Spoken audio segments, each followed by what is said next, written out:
Hi, we can see everybody connecting. Looks like a couple people are still connecting to audio, so no problem. Take your time No, there. yeah, we got one more minute. We'll try to respect you guys' time and start exactly at 10. And feel free if you guys want to introduce yourselves and what part of the country you are from in the chat, because I know people like to see that, see their fellow colleagues in the funeral industry all over the country. So definitely feel free to do that if you'd like.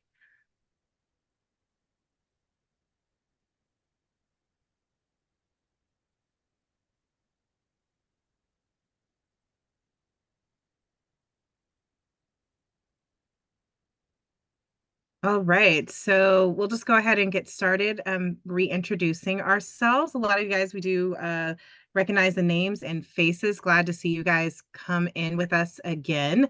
This is our third AMA session, our third Ask Me Anything. And so we want to try to continue with these on a monthly basis, and we do appreciate you guys' questions. My name is Andrea. I am one of the members of the client success team here at Parting Pro. I have been with Parting Pro going on about 4 years now. And before that, I did work in the funeral industry on the marketing side and in family services. And I also worked at a funeral home, independently owned, that is using Parting Pro right now. So definitely feel free to ask me any questions through this meeting or send me an email. And then Ashley, if you want to go ahead and introduce yourself. Yeah, hello everybody. So I'm Ashley Jones. I'm a licensed funeral director and was licensed working in a funeral for about 12 years before I joined Parting Pro.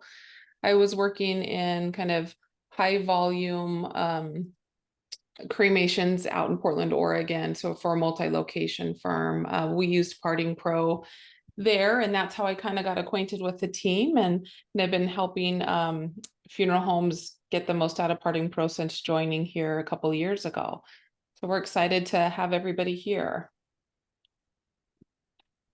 So I'll just go ahead and start by reading off our agenda. So we just did our welcome. We're going to have a feature highlight. We're going to really talk about customizing email templates. It's an underused feature in the system. We also have a great pro tip on an oldie but a goodie, the ID verification. And then we're just going to open up with some questions that we have already received. And then, of course, you guys are welcome to put any new questions in the chat, and we'll go ahead and address it. If we're talking about any feature, whether it's a feature highlight or a pro tip, and you have questions about that, please go ahead and feel free to unmute yourself and ask the question, or go ahead and go in the chat and ask the question, and we'll go ahead and answer that. So one of the feature highlights that we're going to talk about today is customizing your email template. So I'm just going to go ahead and share my screen from us kind of being in a demo dashboard. So hold on one second.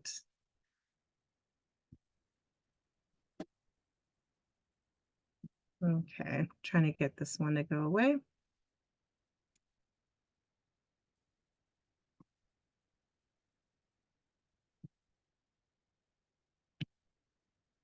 Hey, Ashley, I'm trying to get this slide to reduce itself so I can see my browser.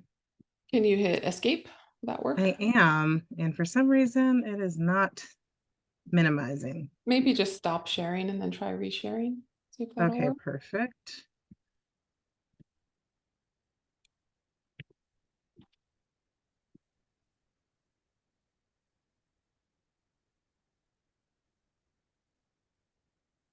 Okay, and can everyone confirm that they can see my demo dashboard? Is that We can visible? see it. Yep. Awesome. So this feature, as far as before I go into how you can customize your email templates, I want to talk about why you would want to customize your email templates. So the email templates that are in the system are just default systems. They're very generic. They're just for a broad kind of range of different customers we have. But you guys all have your different process, you have your different procedures with families. And so it's really important that you guys take a look at the actual email templates and make sure that it's actually congruent with your messaging, that it's actually consistent with what you are going to offer as far as services. So how you would want to go ahead excuse me, and access your email templates is on the upper right-hand corner.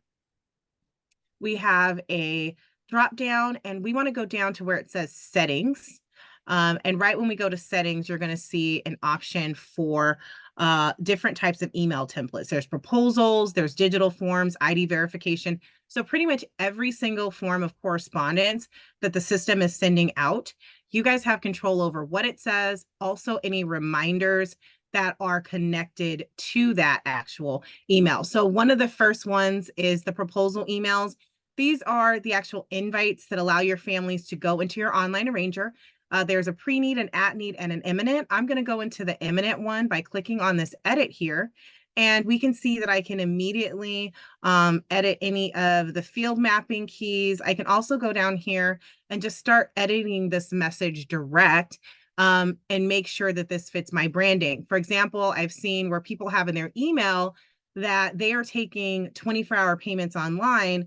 However, that particular customer has their online arranger set up for a pay later only. So that would mean that that family, based on this email, would be under the impression that they can go through and pay when that's not actually part of their process. So they would want to actually make sure that they are modifying this email so it's not having an option or the verbiage to pay online. If we continue to scroll down, we'll see that there's reminder emails that are attached, and it comes with 2 default reminders, but you also have the ability to add additional reminders. And you can also control the intervals with which these reminders go out. So you could literally just go ahead and hit edit. And then not only can you control what the reminder is saying, you can also go down here and actually control the follow-up interval as far as when those additional reminders can go out. So you guys have full control over the messaging that you are giving to your families. And this is probably one of the underused areas of the system. All right. And so if we want to go back there, we also have digital forms. As you guys know, the system does send out forms that can be completed by your families. Again, we have a pre-need, at-need, imminent. All you do is hit the edit.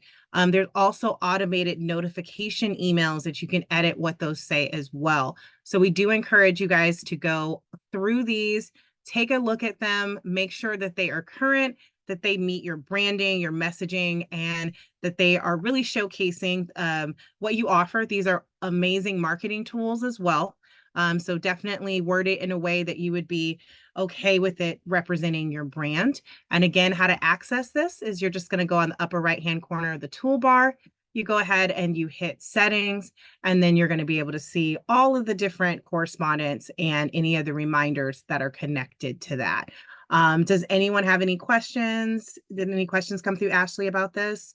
No questions yet, but feel free if you're typing a question to go ahead and do that. And then I'll just add too that I think it's good to look at this as a way to instruct your customers on what you want them to do or need them to do. So it's an introduction to your funeral home, but also a chance to give them some more information, because these are what we're looking at now is the proposal email templates. So the most likely scenario is that maybe somebody at the office has had a brief conversation with the person receiving this. And that's really reliant on them remembering what was said. This is your chance to solidify that and give some more context to the customer about what to expect, even including next steps, I think is good. It is important to keep them concise, but editing them does have a lot of value, especially when it comes to those follow-ups and making sure that you're giving the correct instructions, and also just helping yourself out, right? Because if our customers have the correct instructions, hopefully that will also lessen the questions that are back and forth between you and the customer, just for clarification purposes.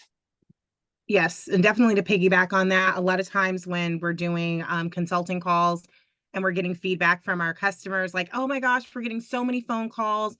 I thought this was going to minimize our time with our families. The first thing that I recommend is that they look at what is their outgoing messaging.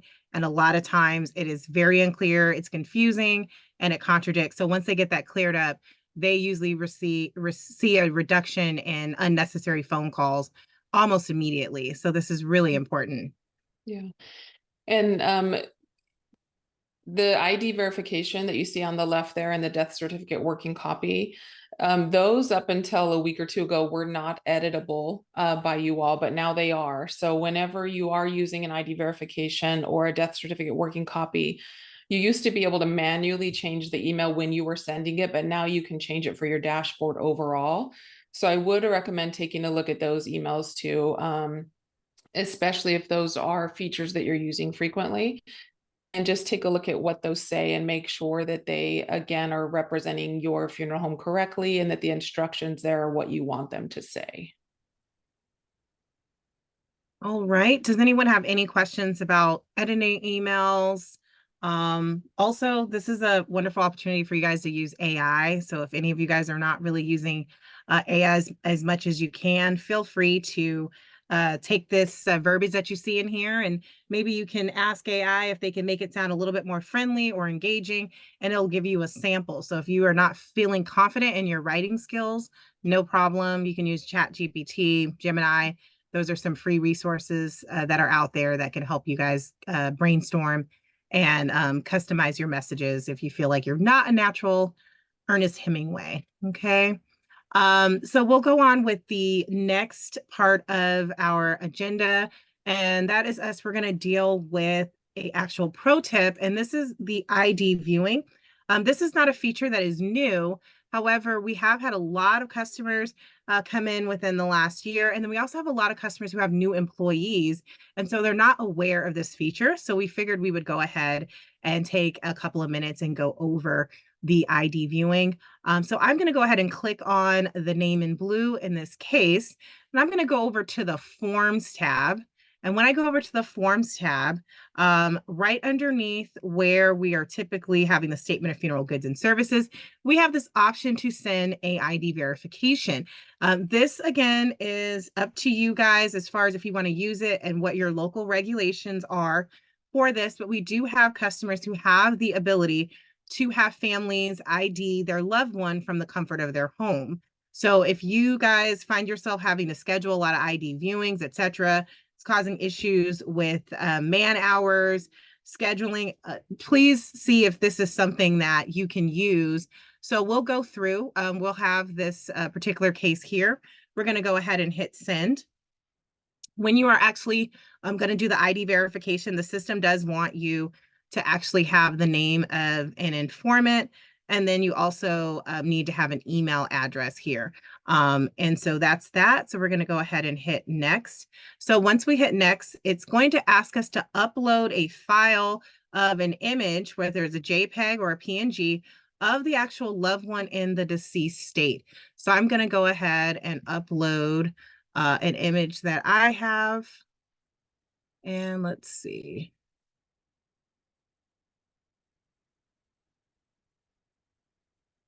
All right. Let me see. Okay, so I'm going to have this image here, and we're going to go and upload that. And it's going to be an image of our loved one in the deceased state. We're going to go ahead and hit next.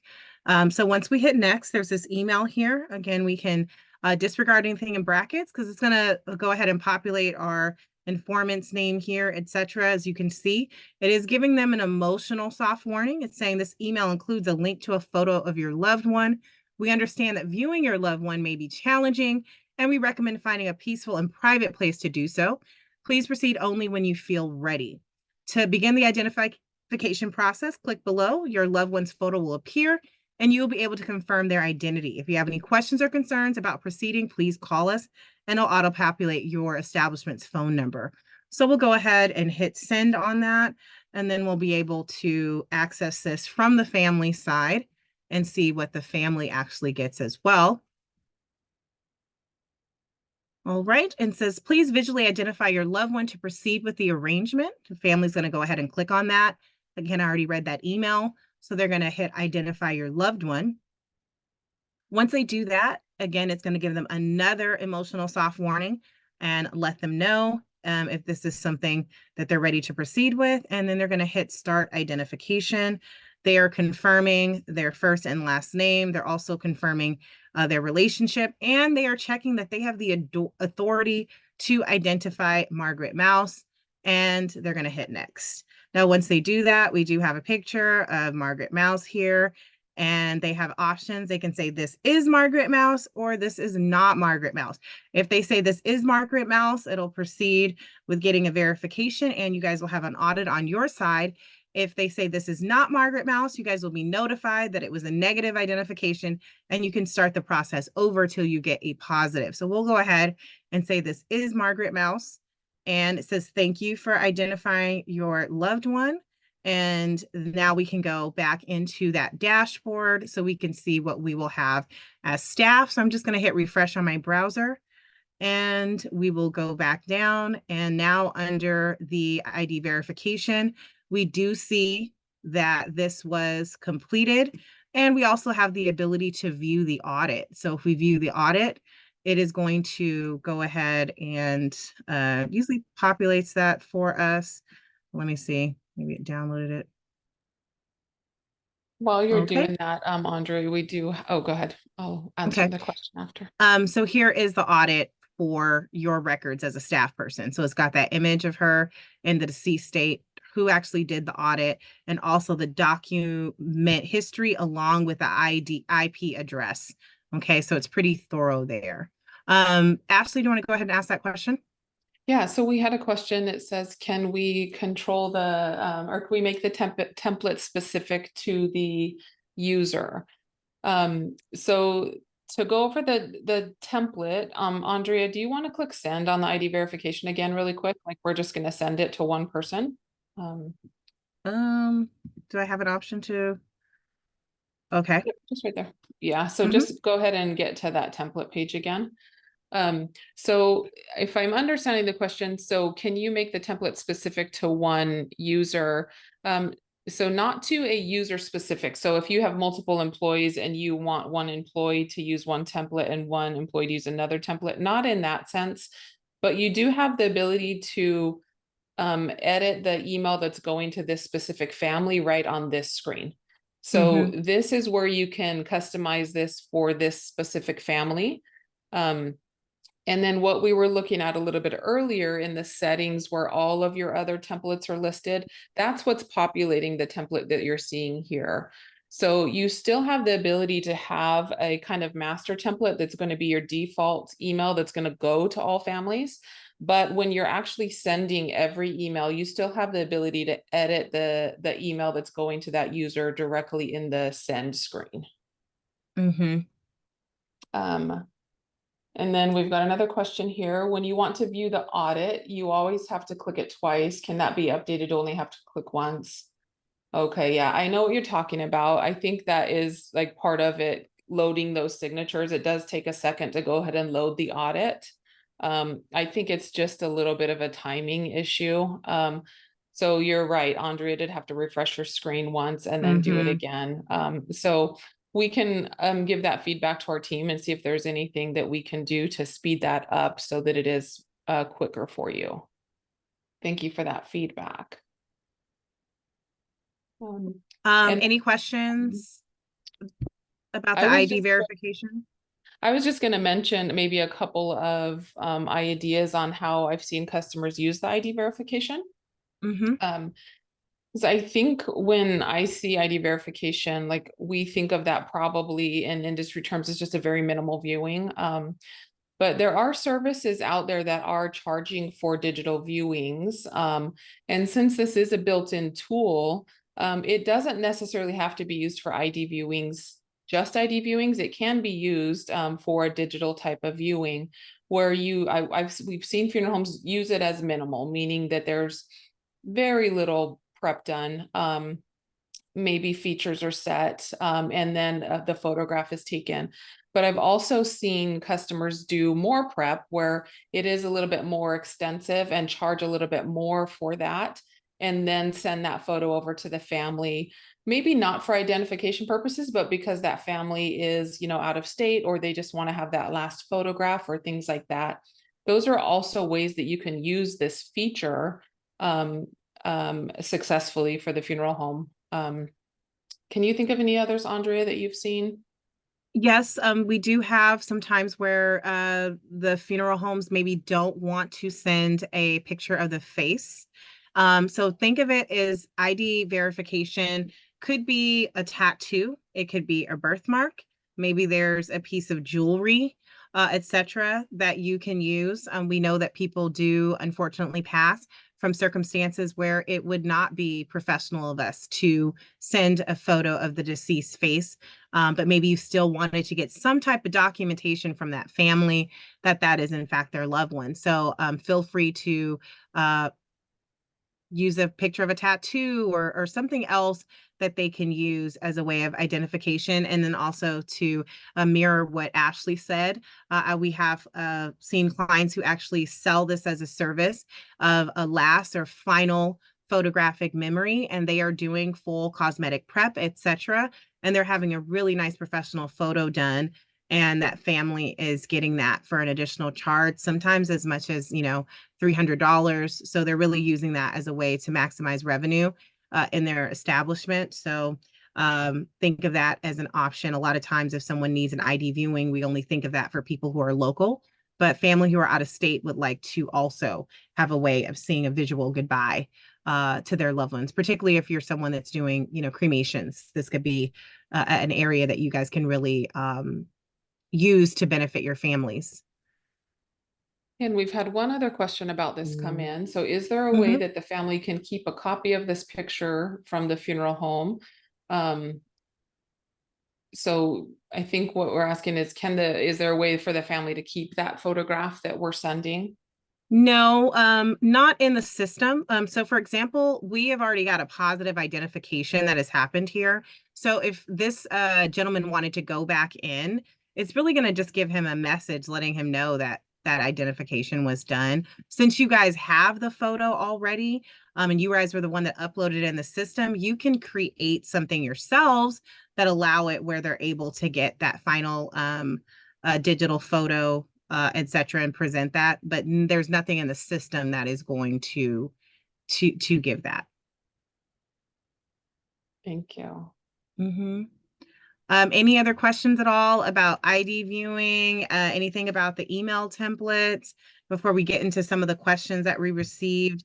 And again, if there's any other questions that you guys didn't have time to submit, please go ahead and do that in the chat, and we will go ahead and answer. So I'll go ahead and go on with some of the questions that we received. The first question that we received, is there a way to move the files that I'm working with to the top so I don't have to keep looking for them by typing the name into the search bar?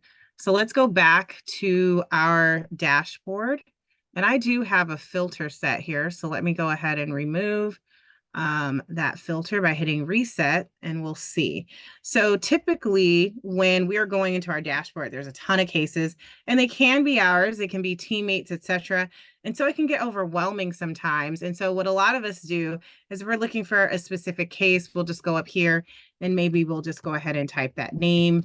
And this particular person, they don't want to do that. They don't want to have to do that search. So the option that we have here is basically for them to utilize the filter options. Okay. That is something that they would want to do. So if you are on your actual dashboard, you'll see right here that there is a filter. And if we click on that, we have a lot of things that we can filter by. So we can filter by case stage. So maybe this person is actually looking for a case where they're a shopper. You can also filter by need type and if there's a case ID assigned or not. But in this person's instance, probably the best thing for them to do is just to go ahead and select their name, and it will go ahead and automatically filter by the most recent cases. So I'm just going to go ahead and select my name and hit apply filters. And this is my most recent case. And so I wouldn't have to do a search there. This is an easier step because if I go ahead and search by the name Sarah, which is common, that could be a lot of cases in the dashboard that maybe had the name Sarah. So it really didn't help me filter it down. So when you're really just trying to focus on what you're working on, filters are your best bet. And probably the best filter to use is actually case manager. Same thing, funeral directors. If you want to look at cases where maybe you need to sign paperwork, you could go ahead if you're listed here and select your name as a funeral director from the drop down, etc. Another thing is the system is always going to typically show the most recent dates for cases. So if you are in the system, maybe somebody else was in there under the same login, and maybe they wanted to look at the old cases. So they clicked on this down arrow, and so it's going to sort from cases going all the way back, in this case, to 2021. So you also want to check that as well. So make sure that you're clicking that arrow so that it's actually showing the most recent cases, and then go in and select a filter. Now, please note that the filters apply by the actual login. So if you have multiple team members using the same login, you might have to reset your filters when you want to look at a certain view on the dashboard. If you guys have individual logins, the filters actually follow the login, which is really cool because that means that you and another teammate could be in the dashboard at the same time. However, you're under your own logins. And so you guys can have completely different filters that you're looking at. Okay. So hopefully that answered that question. And if that triggered a question for any of you guys, definitely feel free to put that in the chat as well. We've had one other question. Andrew has a question. Says Mhm. currently not using the case file upload feature. Any comments on how this is helpful? Case file So upload feature. Sure. Do you want to tackle that?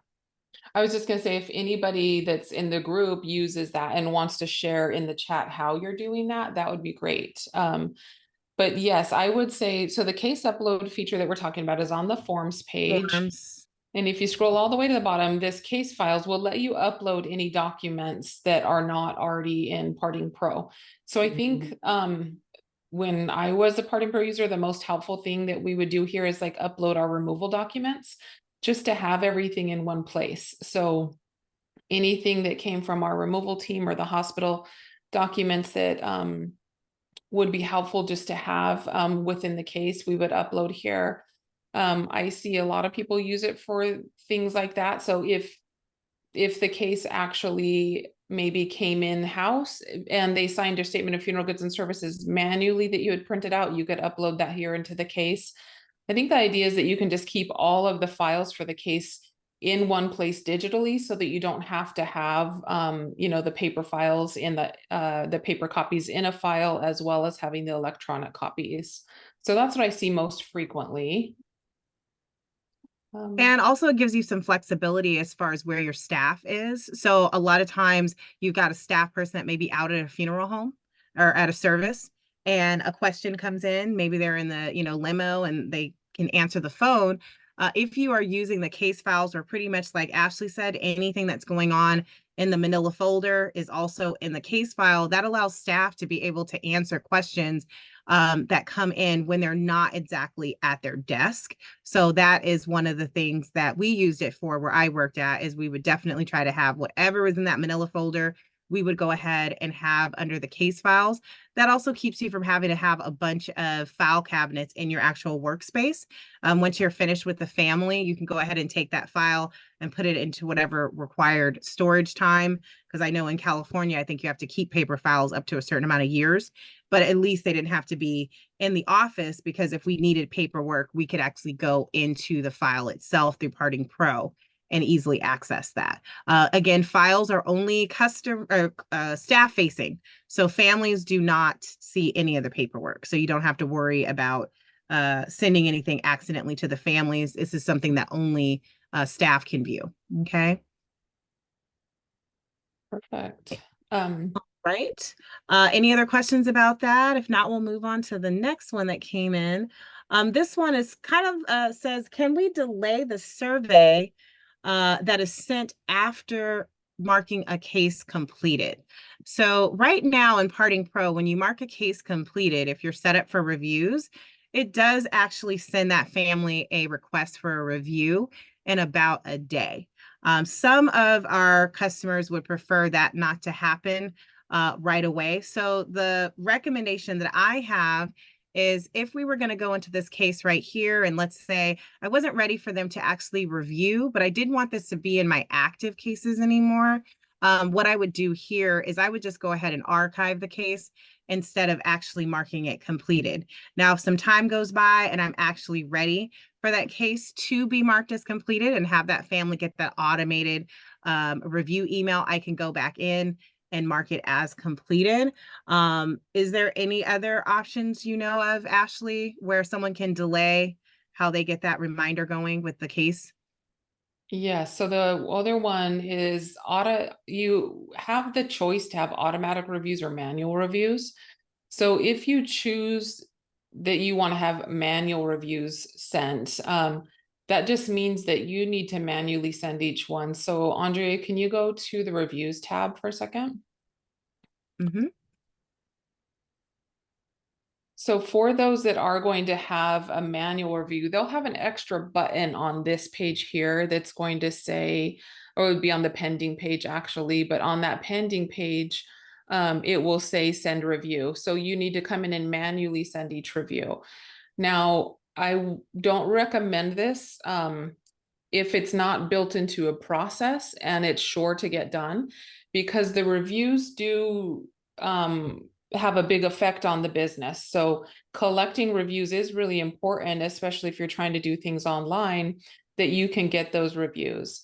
And then one thing I always remind people about the reviews is when the customer gives their initial rating, which is between 1 and 5 stars, if they're rating anywhere between 1 and 3 stars, they can still leave you comments, but that information is going to come right into Parting Pro. They're not going to have the option to publish that review out to Google or Yelp or wherever that's being posted. So if they choose 4 or 5 stars, they will then have the option that says, where would you like to post this review? And then they'll get your review pages, whether that's Facebook, Yelp, or Google. So that's always something to keep in mind. My recommendation is automatic reviews, but if something is unique with your funeral home and you need to do manual reviews, that is an option. And just to remind everyone how we got over here was we just selected the upper right-hand corner and we selected reviews from the drop down. If you're not seeing reviews at all, it could be an indicator that you don't have those set up. And if you would like to have that set up, please reach out to the team. And this typically is working with your Google business page. Okay. Yeah, and we've had one other question is, where do the reviews get posted to? And that depends on you, on your funeral Mm-hmm. home. So if you have a Google business page set up, they generally have the option to go to Google. This one you can see on the site column, they're off to the very right. There's Google, Yelp, Facebook. So if your business has each of those set up, we're generally connecting to each of those. If you only have Google and you don't have Yelp or Facebook, then the family's only given Google as the option. So they're given whatever you're set up with. And if you want me to check for you and you want to tell me which funeral home you're with or email me that, I'd be happy to help you out further with that, Kelly. Perfect. Okay, one other question, Mm-hmm. not related to this, but so any new plans or future plans to implement for integration, let me move that thing, output of data to existing funeral home management software such as HMIS, SRS, Gather, Osiris. So we did just integrate with Passari, where we're able to push information directly over to Passari. We don't have any others in the works at this time. If there's one that would be really helpful for you and you want to let us know that, we'll certainly give that feedback and see what the possibilities are. Yes. And just to emphasize, we're always open to integrate. It's just when someone else has software, they have to be willing to integrate with us as well. So it's really not up to us always when you don't see certain integration with software. We don't right now push ourselves as a full case management system. We really focus on the online arranger, and we do have a lot of administrative tools that staff benefit from. But some other softwares view us as a case management system. So in their mind, asking for the integration would almost be like, hey, would you guys like to partner with a competitor? And so to them, sometimes that answer is no.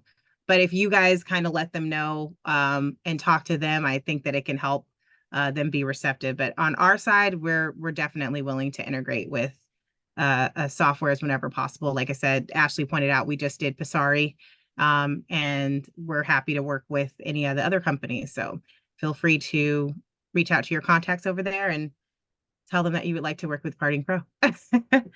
And hopefully that'll happen faster. Any other questions about that have come in, Ashley? Not yet. Okay, someone has asked, can we not send an email asking if they have chosen another firm, especially after we have archived the case? We take care of lingering paperwork in the office.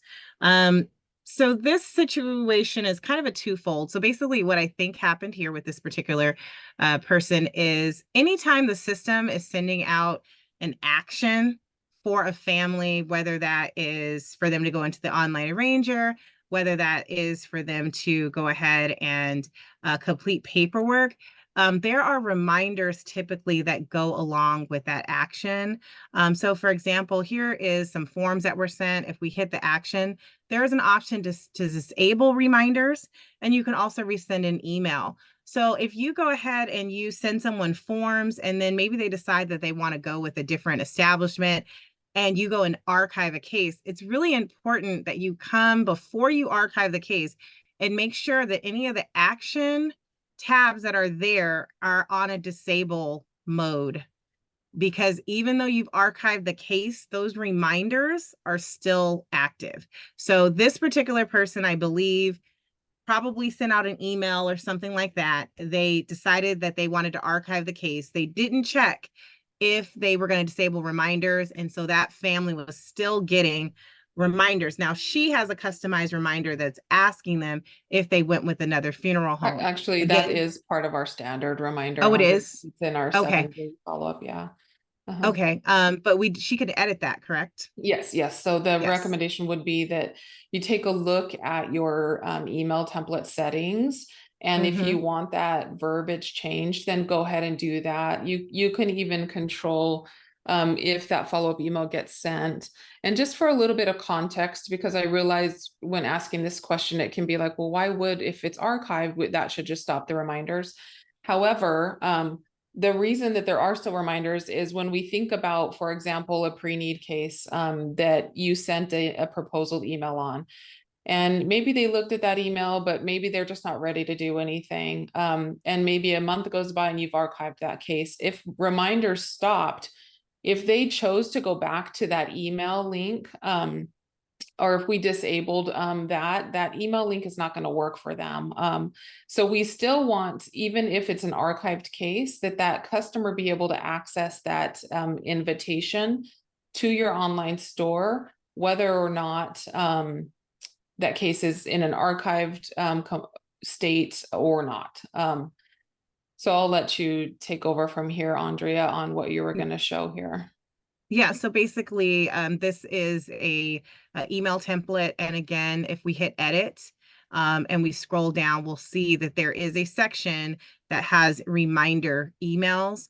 This one just has one setup. If they wanted to change that wording, or if they didn't want to have this reminder at all, they could go ahead and delete it here. So again, this is a situation that she was under the impression was a system thing, but she could have customized it so that this wasn't happening. And by just basically disabling the reminder before she archived. Okay. So just make a point to look at anything that you have active on a case under the actions tab before you just quickly archive a case. Okay. Um, any other questions at all about a situation where someone is still being contacted after you guys have probably ceased contact with the families? Alrighty. So now I'll go on to the next question. It says, when sending an invoice to the family, does the convenience fee automatically populate versus me having to enter it? So the convenience fee that she's referring to is right now, when you are having a family pay through the online arranger, or if you're having them pay an invoice, and the system assumes that that person is going to pay by credit card. So if your dashboard is set up where you are going to pass on that fee from the credit card processor, which is Stripe, that's 3%, it's automatically going to have that showing on an actual invoice. Now, some of our customers decide that they are not going to pass that fee on to their families. They are going to go ahead and absorb that as the cost of doing business. So they have that turned off. If they have that turned off, then no, it is not going to automatically show a 3% fee. But the default for the system is to go ahead and assume that when that family is getting that invoice, they're most likely going to want to pay by credit card. So it is going to go ahead and show that 3% fee there. So that is something that is done on an automated basis if you have your dashboard set up where you're charging that 3% fee. Now, the system does understand that you guys get payments other ways, such as checks, cash, life insurance. When you're going to record a payment that is related to not processing a credit card payment through Parting Pro, that 3% fee is removed from the total. Now, if you guys are wanting to charge a fee on your own on top of that 3%, like we do have customers that want to go ahead and maybe charge a total of 6% if they're able to get away with that. They do need to manually input that as a line item on an invoice, and maybe they name that some sort of online handling fee. That is something that they would have to do manually. If the system is just collecting that fee that goes to the credit card processor, it is going to be done on an automatic basis. Okay. Does anyone have any other questions about invoicing or even how the processing fee is charged? All right. And so our final question that has come in, and again, we'll open it up for you guys if you have any other miscellaneous questions, is how can Parting Pro help our funeral home improve customer service? This is a really, really good question. And my main thought is Parting Pro really can help with communication between team members. When we are dealing with customers and families having bad experiences with funeral homes, the number one thing that typically comes up is they didn't feel like the staff knew what was going on with their loved one. And so when you have someone who is grieving, they've just had a loss, and they call and they ask in their mind a very simple question, and a staff member says, "Oh, wait, I don't know. Let me put you on hold," that can make your family feel panicked instantly. So one of the ways that I feel like Parting Pro can really, really help improve customer service is how easy it assists in keeping your staff members all on the same page. So the first thing that I can think of is our checklist here. So this is just a default checklist that's in the system, but you guys actually have the ability to let us know what your process and what your steps are, and also what priority level you want to a task. So ideally, you guys should be coming in here and checking off anything that is completed or adding anything that needs to be done. So if someone gets a phone call and someone's asking a question like, "Hey, did you guys order my flowers? Did you guys get my urn wreath? What about my programs?" There should probably be a checklist associated with that task where that staff member can easily answer and say, "Yes, we have placed that order. We do have your pink tiger lilies," etc. That is a great way for customer service. You didn't have to put the person on hold. You didn't have to wait till another person got back from their lunch break. So these are things that you want to keep in mind. There's also a notes tab here, and this is where you can just put generic internal notes. You can be as transparent as you want to be here because only staff can see this. So if you had a checklist that said you ordered an urn wreath, but maybe you wanted to put a note specifying what florist you ordered the urn wreath from, when it's going to be delivered, etc., you could put that as a note here. And as long as everyone is aware that if it's noted, it happened, you can get your team trained that they're going into the dashboard to see what current status is. Another great thing about the checklist is if it's used properly, you should be able from the dashboard to be able to tell what your next steps are on a case. If you are using the priority on your task, you should be able to tell by the color what level. So when I worked in the funeral home, my goal would have been to log in and definitely address any of my red dots as soon as possible, and then maybe move on to the lower priority task. Because again, from what we get in feedback is one of the major issues is lack of communication with families really influences whether a family has a negative experience. So as long as your staff are easily able to be on the same page, which Parting Pro can definitely assist with that, you will see an increase in customer service. Can you think of any other areas, Ashley? I also think what we initially talked about with those email templates and giving clear instructions to the family with every step of the way, so that they're understanding what's going to happen and when, or at least they have the right expectations. And then I think also making sure that your team really understands when things are happening as well, and is, coming into the case using some of those features that Andrea just talked about, like the checklist and notes. I think that's when we see the funeral homes that are like really successful with Parting Pro, and they've kind of just a streamlined system, and everybody's really dialed in on what's going on. So I think that's the biggest thing that I could think of, is just really utilizing those notes, especially when you've got larger teams and you're having multiple people answer the phone, and customers are wanting answers. I find it very helpful that anybody that picks up the phone would have access to the answers that they need for that customer. So if you've got a team and maybe only your funeral directors are using Parting Pro, but not your admin staff, I would expand that. I would invite your whole team, so that they can all have access to the information for each case and be able to answer questions for customers. So that's what's coming to mind, off the top of my head for that, how to help with the customer service. And does anyone feel free to share if you had experience that you were using Parting Pro that you feel helped increase your customer service? Feel free to share that either by unmuting yourself or going in the chat. And then just to reiterate, if you don't have a customized checklist, please reach out to myself or Ashley. We can go ahead and make sure that that's customized for you. Just because you have a customized checklist does not mean that tasks can't be removed or added to the checklist on a case-by-case basis. You have control over that. But the customized checklist just makes sure that your team is kind of starting with the same steps. Like if you guys know that you like a handwritten thank you card to be sent to your families, that should be part of your checklist that the staff is checking off that they have completed that step. Okay. Yeah, and there is one checklist question that came in, is can you select the color of the checklist item individually other than the high, medium, or low priority?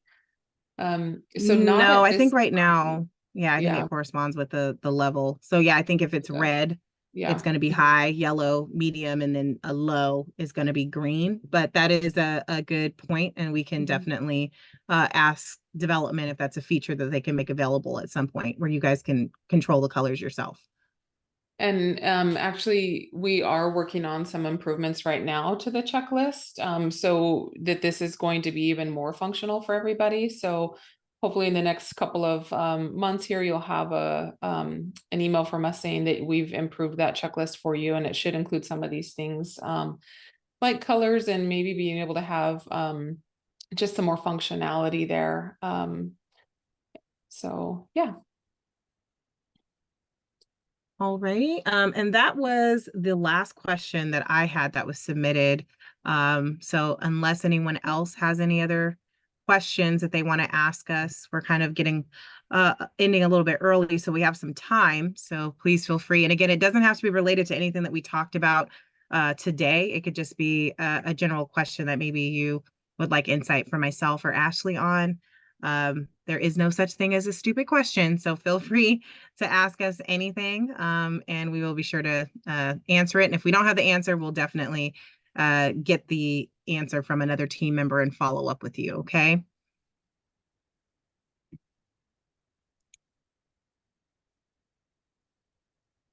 Um, And we will Perfect. send you the recording of this for those that you attended. So in the next day or two, you'll get a recording. We'll also include a link there. So if you did want to schedule any time to go over things one-on-one, whether that's for training or some consulting on um, working within Parting Pro and how to better do that, we're also happy to do that with you at any time. So we haven't had any other questions come in, so we'll go ahead and end the meeting. Thank you to all who joined. It's really nice to kind of see your names here and your faces for those that are sharing the cameras. We get to maybe talk to you on the phone more than we ever get to see you, so it's fun to interact with you in this way. Okay, Thank you. All right. thanks Well, everybody. hopefully we'll see any of you guys next month at our next session. And feel free to invite any of your team members, even if they're not funeral directors, to attend these Ask Me Anything sessions. Because as you guys know, both of us have worked in the funeral industry. So even if someone has a question that's not directly related to Parting Pro, but it could just be an industry question, we might have some insights that we can share for that as well. Okay. Alrighty, well, thank you, Everybody. everyone. We're gonna go ahead and sign off, and hopefully we'll see you guys next month. All right, take care. Bye.